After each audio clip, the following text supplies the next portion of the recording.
How to fix and solve ZArchiver permission denied. Hey guys, welcome back to another brand new episode. In today's video, I'll show you how can you fix and solve ZArchiver permission denied. To fix the permission denied error in the ZArchiver, you need to check the necessary storage access permission in your Android settings.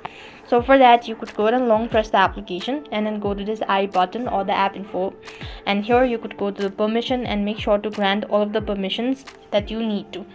The issue might be solved. However, if this is not the case, you could also go ahead and perform some other steps. That is, go to the app info section one more time, and here you want to go ahead and click on storage and cache. Make sure to clear cache, and clearing your storage will permanently delete your storage. However, you could go ahead and do this as well and click the OK button.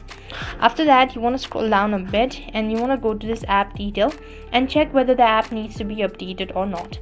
If the application needs to be updated, that should be able to fix it so as well.